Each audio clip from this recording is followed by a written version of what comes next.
us all. Let's go ahead and start.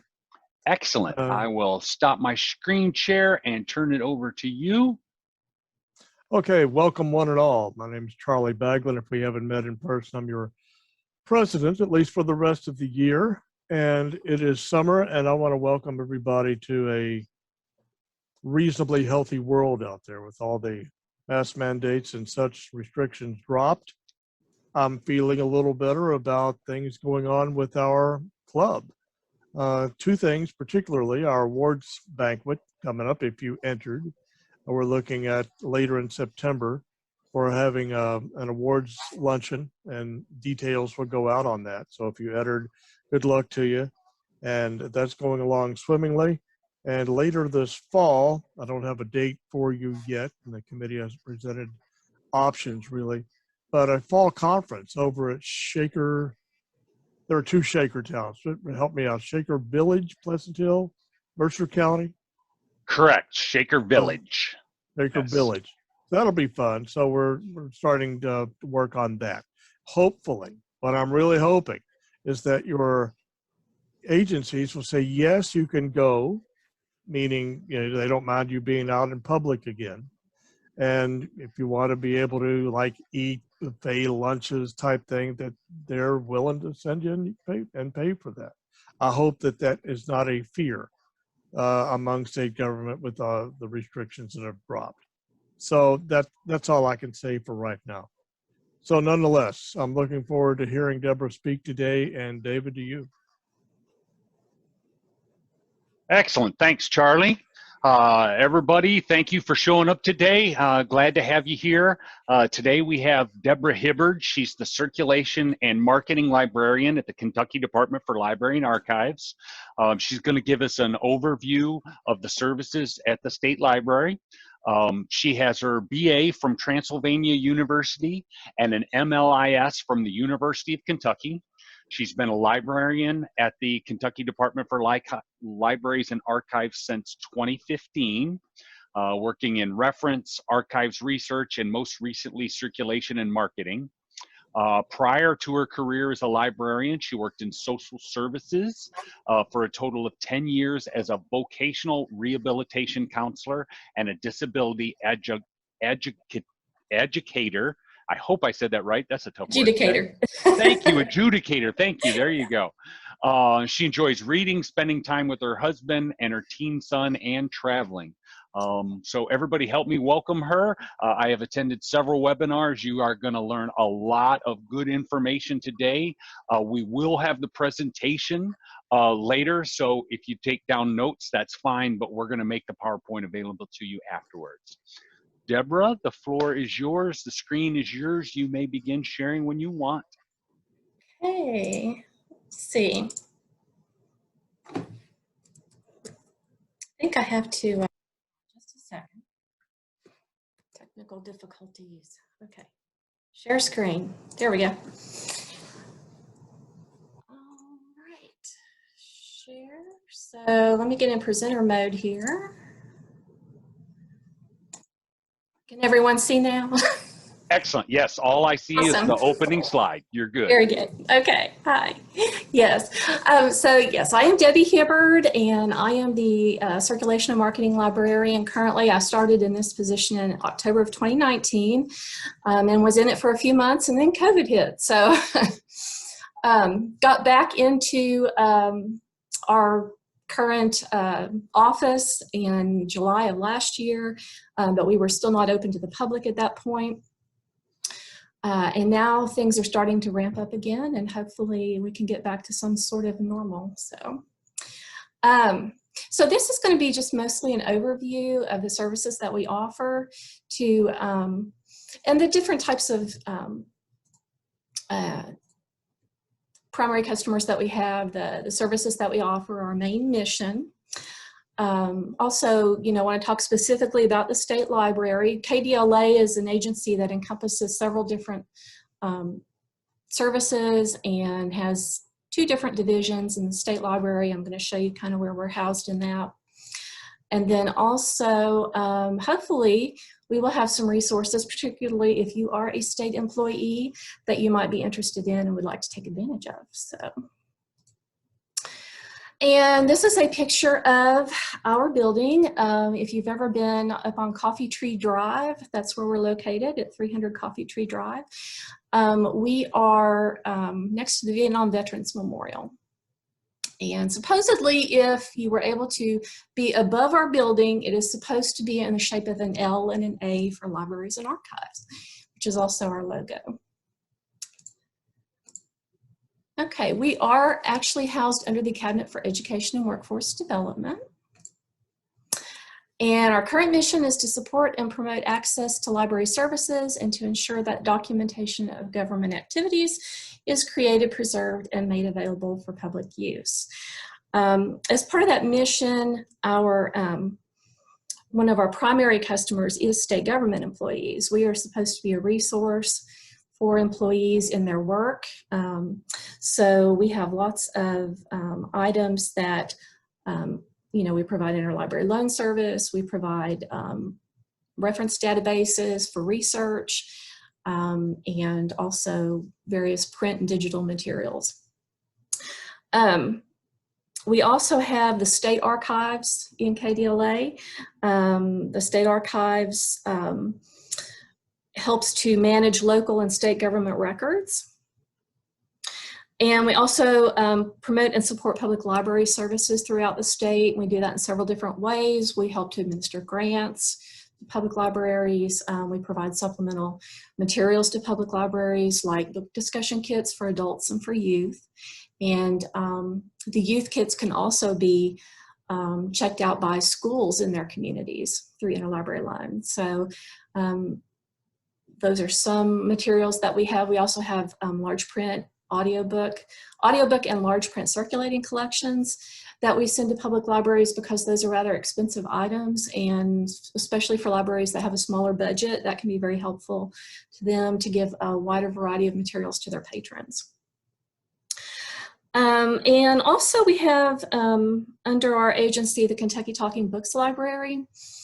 And that library has been around since 1969. Its mission is to assist individuals that have an impairment, either a visual, physical, or maybe a learning disability that prevents them from using traditional print materials. And that is part of a national network of libraries, which is actually administered by the Library of Congress. Okay, and anyone in Kentucky can get a state library account, but because our primary customers are public library staff and state government employees, we don't want to duplicate services that we provide to our patrons, because a lot of services are also available through their local public libraries. So we focus on state government employees and public library staff. Anyone in Kentucky can get a state library account, but the services are sort of limited. You have to be able to come on site to use research databases or to take advantage of Kentucky Libraries Unbound, which is where you can download ebooks and audiobooks and things of that nature. So our services are kind of limited to Kentucky residents. But our collection is, anyone who can come to Frankfort can come and check out books from our collection, and they can also request those through their public library through Interlibrary Loan. So. Okay, and I just kind of wanted to go over the organization of KDLA, because we do offer a lot of different services within the agency. And we have two branches in our Division of Library Services, and that's where the State Library falls. We are Customers and Collections branch, and so any library service like the State Library and the Kentucky Talking Books Library falls under that branch. And then we also have library development, and they have a continuing education section, and they provide continuing education to public library staff throughout the state. Anyone who is a public library staff member, either a librarian or a full-time employee, is required to have certification actually through the state. So they provide continuing education training for those folks. They also provide grants to libraries for technology assistance, and just do all kinds of different things to support the work of public libraries in Kentucky. And then on the archive side, we have the archival services, which consists of the research room and the archives records center. The research room actually is open to anyone who wants to come in and do genealogy research, for example. We have people who come to get court cases, people who are doing research on various, a lot of attorneys and people of that nature who come and request our court cases. So that's, you know, primarily what the archival services branch does. They are responsible for providing access to all state records. Our archive only focuses on government records, so it's any local or state government agency and any kind of document that's been produced by a local or state government agency. The types of things like personal papers, you know, personal genealogies, things of that nature, you can find at the Kentucky Historical Society. They kind of focus on the private side of anyone doing genealogy research, and we have like the official government records. So those records primarily are circuit civil and criminal cases, going back to statehood and a little bit before even when we were part of Virginia. They also cover appellate cases. And we also have local records in the form of microfilm. Most local records like marriages, tax lists, and things of that nature are kept in county at the county courthouse, but state law requires that they have a microfilm copy here at the in Frankfort, so that if there is a county courthouse disaster, then there's a record, you know, somewhere that's preserved. So it's mostly for preservation purposes, but the originals are generally in county. We also have state agency records, and we have governor papers. Only the papers that involve, you know, the governor in terms of his duties in office. We don't have like personal letters and things of that nature. Again, that's the Historical Society usually. So that's really, you know, most of what archival services encompasses. We also have the state records, and the state records branch is responsible for training individuals who are in charge of state agency records in terms of records retention schedules. You know, what should they keep, what can they destroy, what's the process for destroying records that are state records. And then on the local records branch, they do the same thing, but just with local records. They also administer a grant program that helps local government preserve their records and provides money for staff and, you know, things of that nature. And then we have the electronic records management branch, which handles born digital state records. And now everything's on, you know, on the internet, is stored in servers and so forth. So they are there to make sure that, you know, people, just train people on how to preserve those digital records, and also how to digitize any print records that they have for accessibility, so that people, you know, can access those, get them online. We have several, actually, we have a digital archives, and we continue to upload records online so that people can look at them. Okay, and this is our website. It has all of our services, so kdla.ky.gov, and this is our entire group of customers here at the top. So we serve librarian staff, archivists, researchers, state employees, and then folks who are responsible for records management in their agencies or at their local government. Okay, so now I'm going to talk specifically about the state library, because this is usually the aspect of KDLA that benefits state government employees the most, because that's who we're there for, state government employees. You see there a wood sculpture that we have in our lobby. It's been there since 1982. and just a little bit of, it's made out of 28 different types of wood that are native to Kentucky. So it's really beautiful. And there's also a board on the eastern part of the state there. This is an abstract representation of Kentucky. And it is from Fort Boonesborough. It's an original board from Fort Boonesborough. So that's kind of interesting. And so it's supposed to be in the Winchester vicinity, where Winchester would be on that sculpture. Hopefully you might be able to come over sometime and come into our lobby and go into the research room and look around. But right now we are mostly open by appointment. So. Okay, so for the services for state employees, first of all, we do have a physical collection of books. That includes CD audiobooks and DVDs and print books. These generally, I'm going to talk a little more about each of these individually here in a minute. We also have a downloadable collection of ebooks, audiobooks, and streaming video. We also have electronic research databases. We provide Interlibrary Loan, and we have an Ask a Librarian service and a lot of training resources for you. So in terms of our physical collection, we have two main collections that are of interest to state employees. One is a Kentucky collection, and that's simply because we're the state library, so we feel like it's kind of our duty to keep, you know, anything that's written about Kentucky, if at all possible. So that includes biographies of famous Kentuckians. It includes county histories, although more county histories are available at the Historical Society than here. That's not our main focus.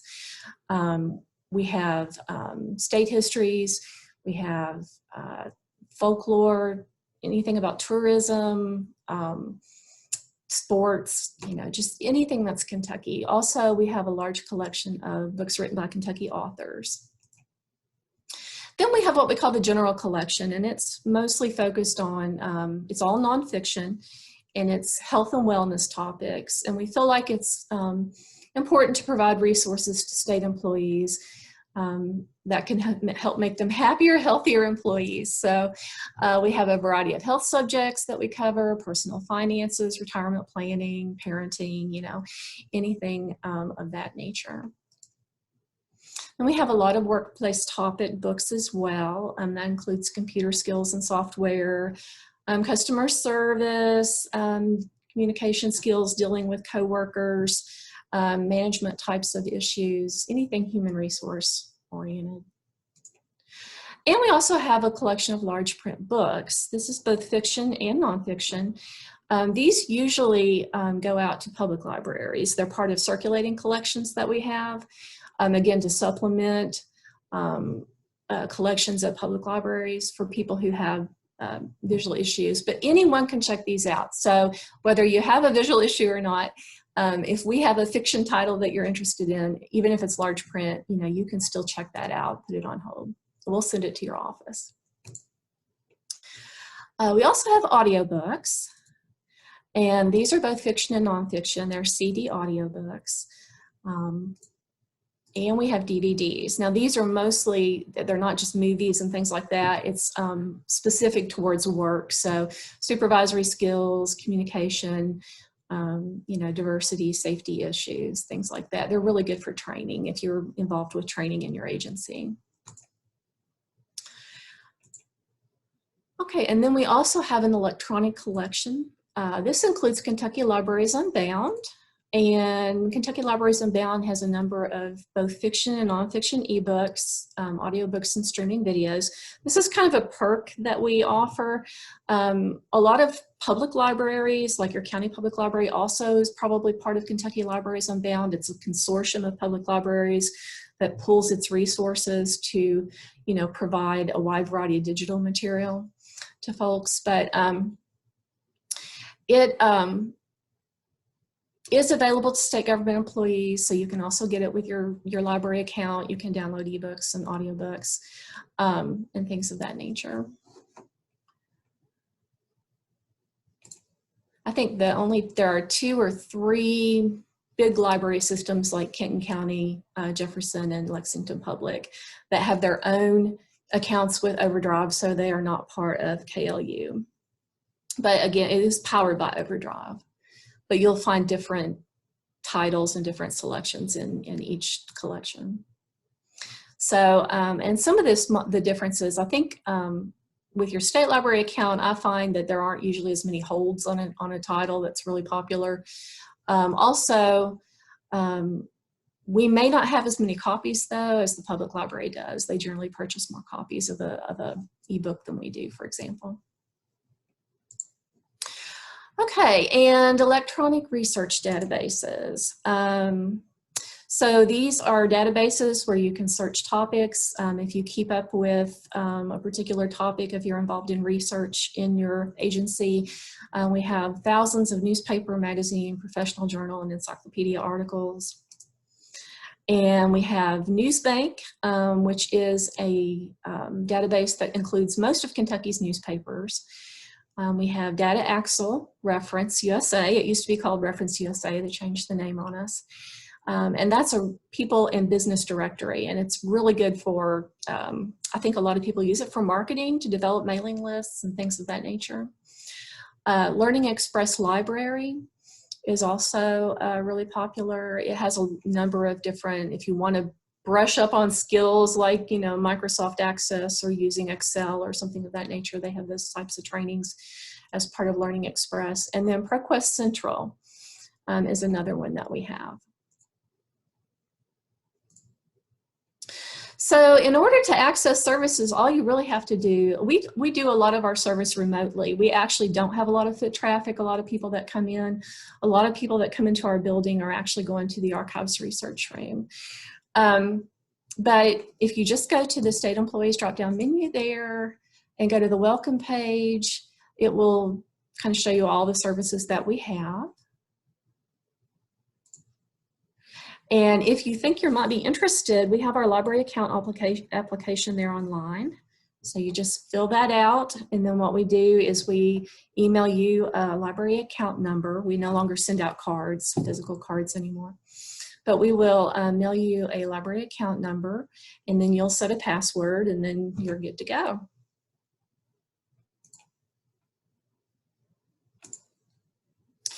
And this is just our welcome page. It's, you know, we've got that box there where you can just do a general search, or you can go to our catalog page to see what we have that has more advanced searching.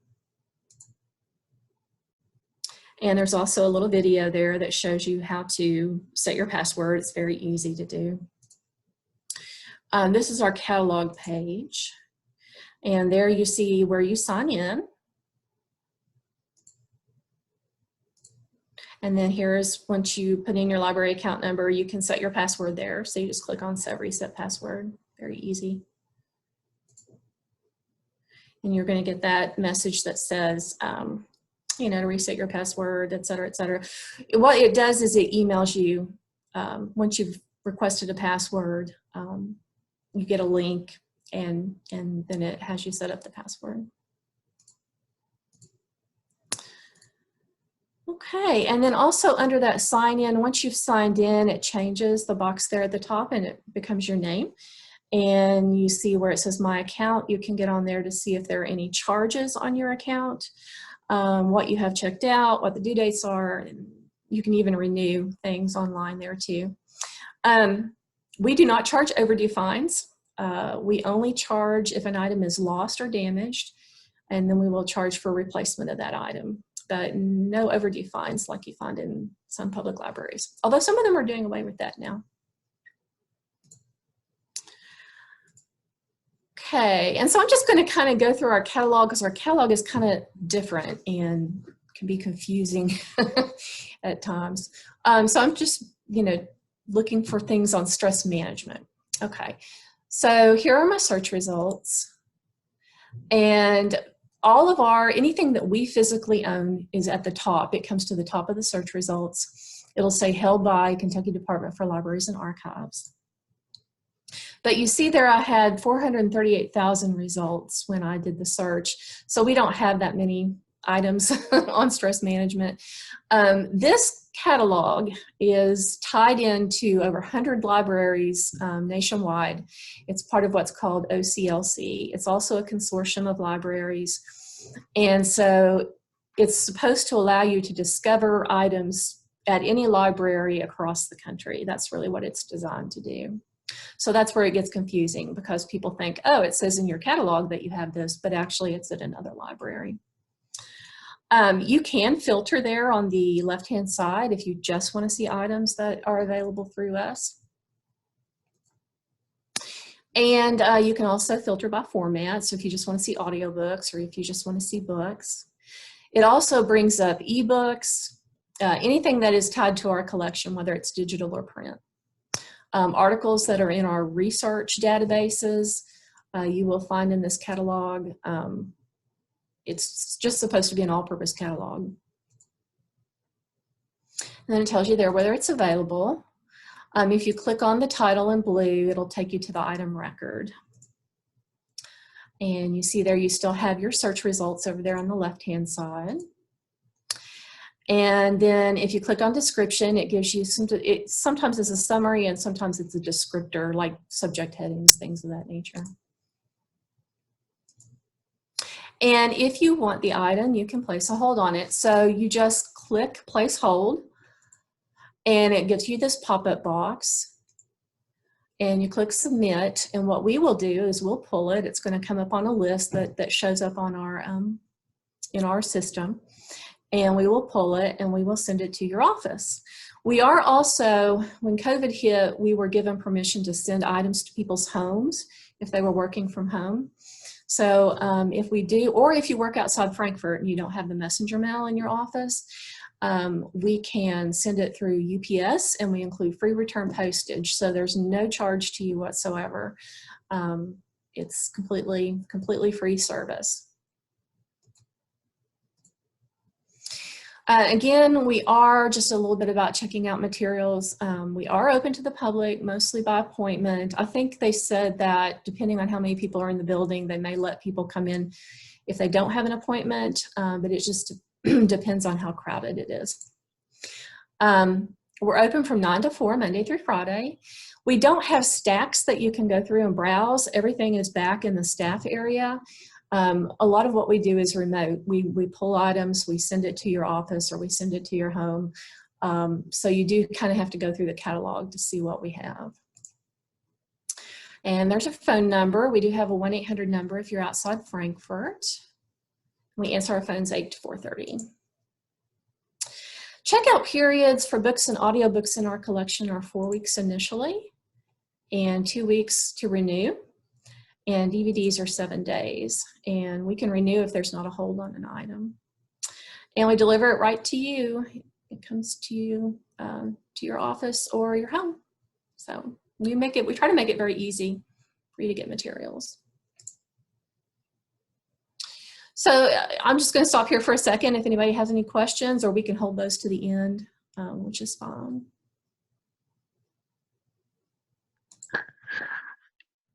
If anybody has a question, feel free to unmute yourself and go ahead and ask Debbie yourself, or if you want, I am monitoring chat. You can put it right in the chat and I'll ask for you. It's up to you. I do use their services quite a bit. The ebooks are great. I have a comment and a question. So you're over here, but my camera's here, so I hope I'm not doing this too weird. I hope I'm looking right at you, even though you are. Yeah. So sorry. I love that you are there. I worked on a documentary maybe 3-4 years ago, shortly before I retired. And Buddy, you helped me, not you personally, but the KDLA helped me immensely in finding some archives out of the 60s that really made a difference. I was in the video and audio broadcasting business, and personally with Fish and Wildlife. I know a lot of people have video archives, such as the Department of Education, KET, you name it, parks. A lot of people have video archives, and we at Fish and Wildlife took a bunch of stuff. I mean, box after box after box of tapes there from our KET program, Kentucky Afield. Yeah. They were on a format, doesn't matter really the format, whatever it is, formats are always changing. They're like 3/4 inch, beta, half inch, VHS. Right. And the problem is that once upon a time I went to your building, I said, I need to see tape X from year Y. And that was wonderful, but there was no means to play it. And I'm Right. wondering, has that aspect of your department upgraded, or are there plans to be able to view some of these archive tapes from agencies in decades past? When I worked in archives, I was there for about a year on the archive side, and that is a frustration. We do have a special formats librarian.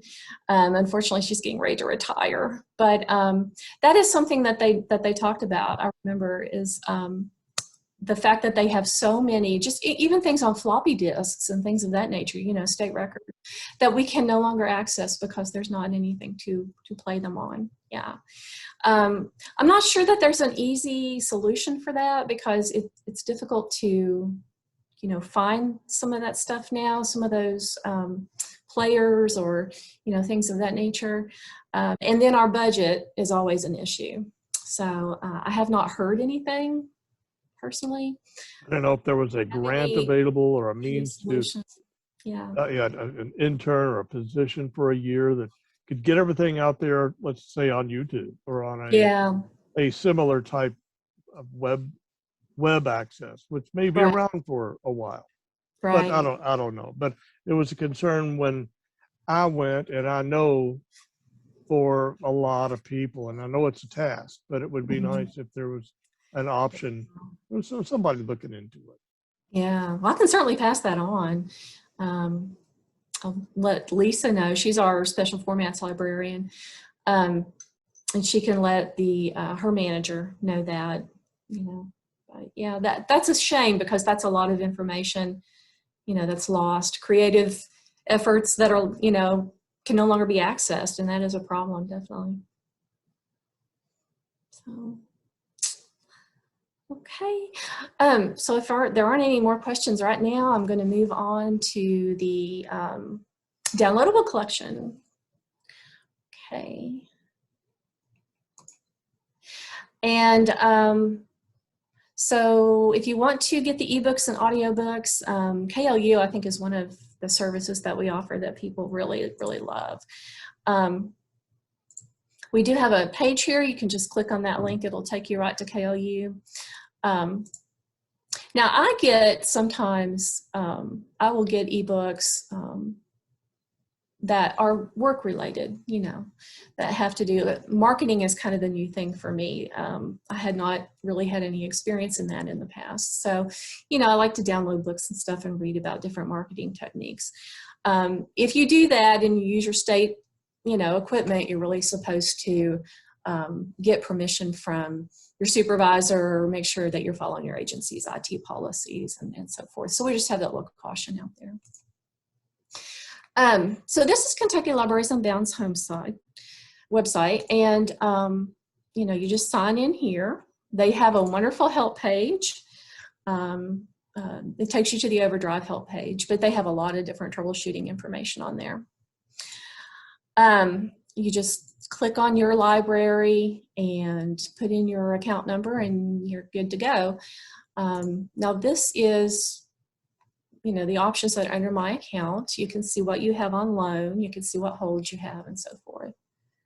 You can also go to that search and see titles that are currently available. So if you don't want to be on a wait list, they have, you know, titles that you can see right now. You can also filter if you prefer to read ebooks or you prefer to listen to audiobooks, whichever. You can just bring up those results, and it'll tell you there at the top, you know, if there's a wait list or not, or if it's available. And they don't make this real obvious. It's very small. So if it's an audiobook or an ebook, I have accidentally checked out an audiobook before when I wanted an ebook. So, you know, just pay attention to that. And then you just click on borrow. or place a hold if it has a wait list. And 3 little dots bring up that menu that's there. And you can read a sample of the book. You can look at details about the book. It has a you may also like, which just makes recommendations kind of like Amazon. Or you can add it to your history. That's a new feature, actually, relatively new, I think, so that you'll know what you've read and what you haven't read. Okay, and then you click it, you borrow it, it says success, and it tells you the due date. You can set due dates for 7, 14, or 21 days, I believe. And that's pretty much KLU. We do have webinars that are specifically about Kentucky Libraries Unbound, about our different research databases. So I'll show you that on our training events calendar later. But that gives you kind of more ins and outs about KLU. Okay, but it's very easy to use. Electronic research databases, those are web-based, access 24/7 to current information. They give you access to hundreds of full-text newspaper, magazine, professional journal, and encyclopedia articles. And we get email alerts when articles are related to a topic of interest, so you can set that up in the database so that if you're following a certain topic, you will get an alert when a new article is added. We get a lot of people from energy and environment and fish and wildlife who I know are, frequently use those databases. Some of those, I guess those are more kind of research oriented. So research databases is our 3rd option down from the state employees drop-down menu. Kentucky Virtual Library has over 60 databases, and these are mostly academic databases. They do have some, this is also available at public libraries, so they also have some that cover, or for middle schoolers or for high school, various age groups. But we do have a little workaround here. I just wanted to point this out.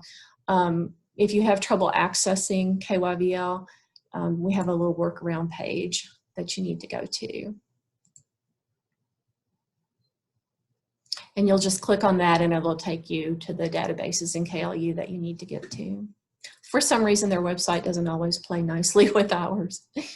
Okay, so these are all our research databases. You see we have Bio1 Complete, which again is used a lot by energy and environment folks. We have JSTOR, which has a lot of academic journal articles. It has all of the Kentucky Gazette, which is really the first newspaper in Kentucky.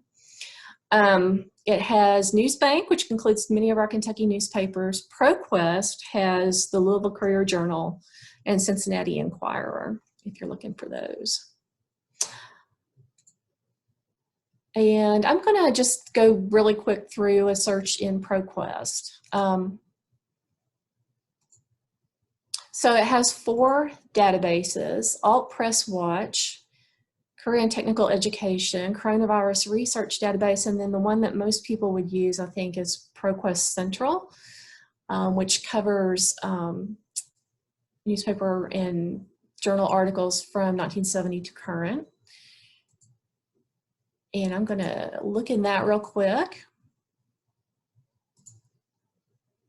So one thing that you can do, you can either enter your search term or you can go to publications there.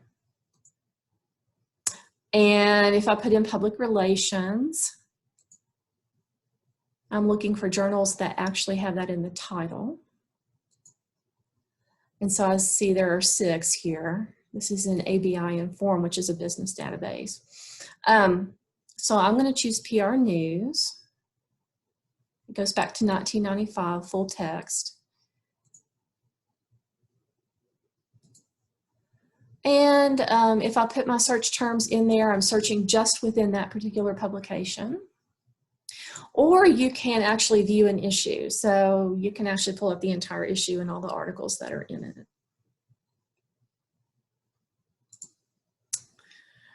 And I searched communication pandemic, communication and pandemic, those keywords. So you see there 46 results. And if I want to see this article, I just click on the title And actually it says down there, details in full text. If you bring up full text, it's going to bring up in HTML. So it won't look the way that it did in the journal. It won't have any pictures or anything of that nature. It's just the actual text. And over there on the right-hand side, you see that you have options for saving it as a PDF, citing it, emailing it to someone, printing it, and so on. You can save it to a folder if you're doing research on a particular topic.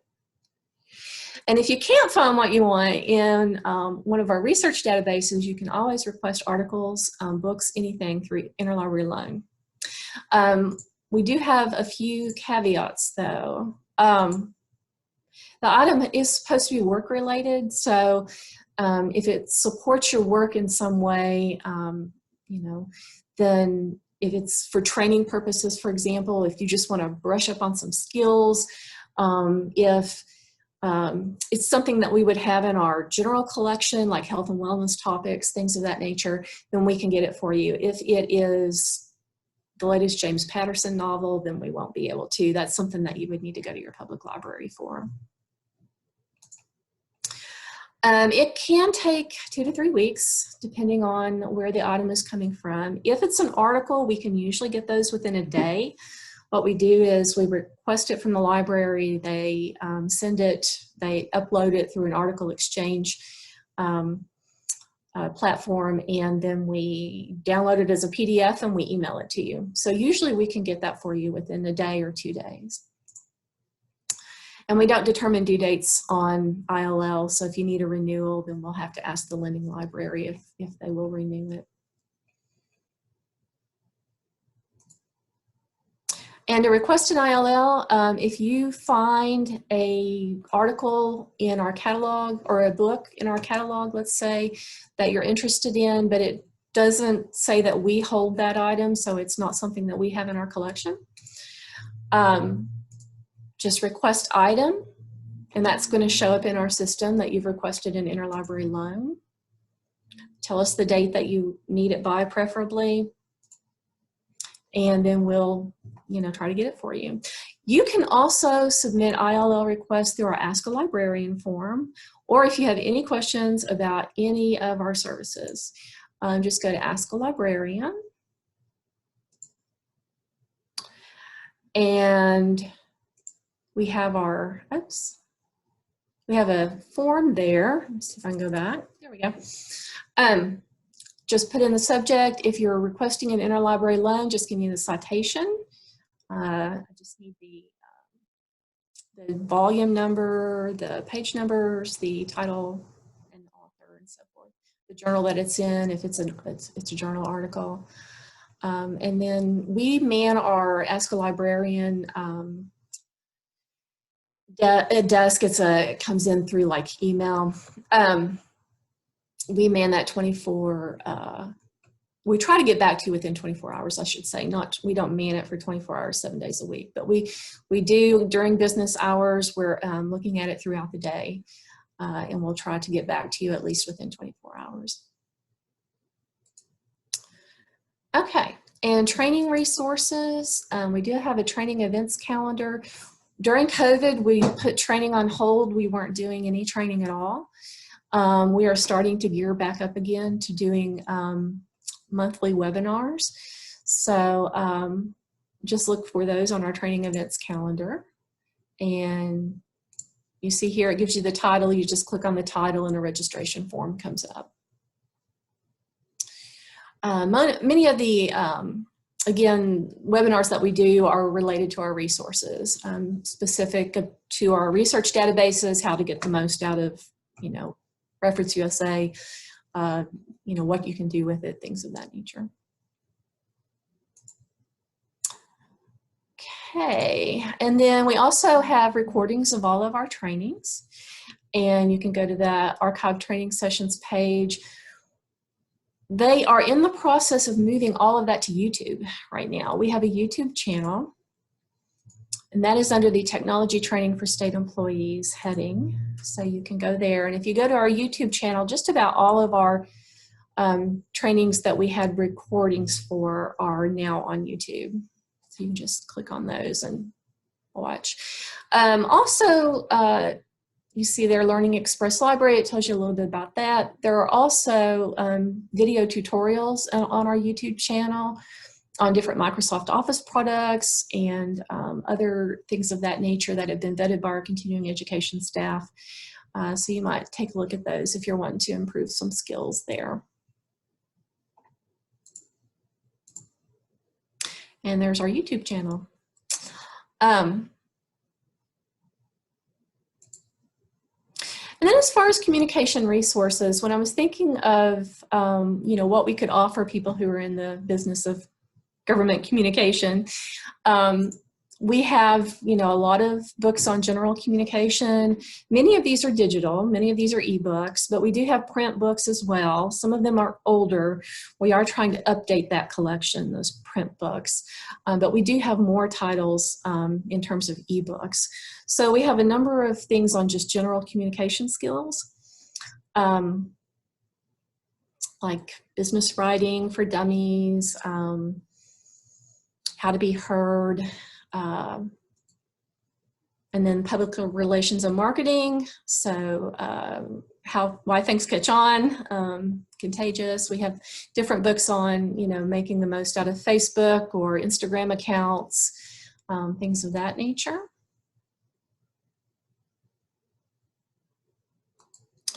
And then also public speaking. So if you do any public speaking and you kind of want to brush up on those skills or learn tips, we have a lot of titles related to public speaking as well. So again, those are through Kentucky Libraries Unbound, or we are again updating our collection, our print collection. Right now we're going through the process of doing that. If you have any titles that you would like to recommend that we include in our collection, just email those to me. I'd be happy to get recommendations. And I appreciate your being here with me, and let me tell you about the services that we offer today. So there's my contact information. You can email me with any questions. So that's pretty much it. I'm going to turn it back over. I guess stop sharing my screen now. And if anyone has any questions, just let me know.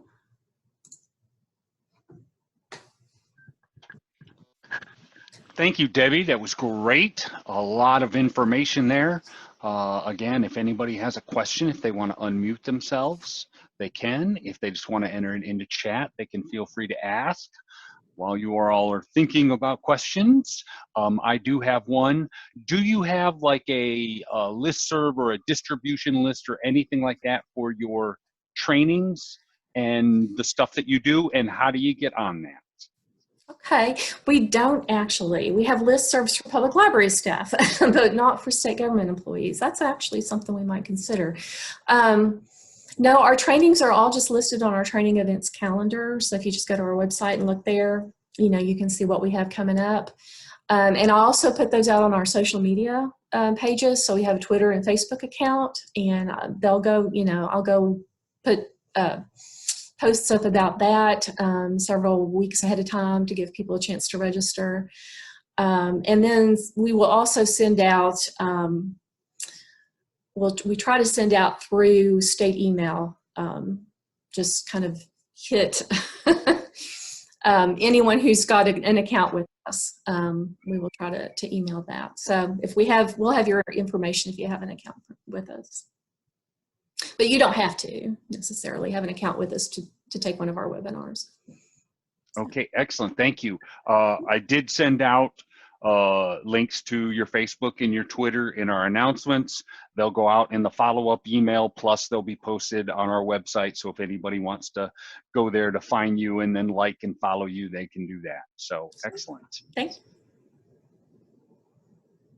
Does anybody else have any questions? Hi, I do. This is Shelley, and you may have said this and I missed it, but if would someone that is a contractor with the state, would they have access to your services? Yes, research. you can get an account. You would be considered a state employee under our criteria. Thank you.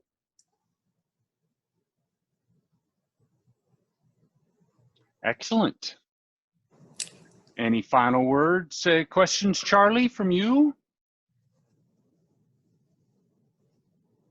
I appreciate you all being in business.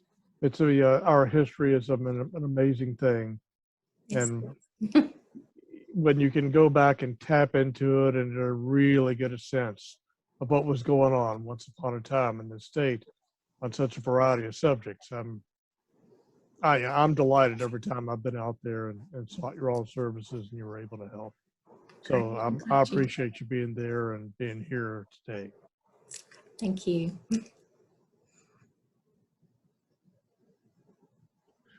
All righty. Well, if there are no questions, I want to again thank you for joining us today, Debbie.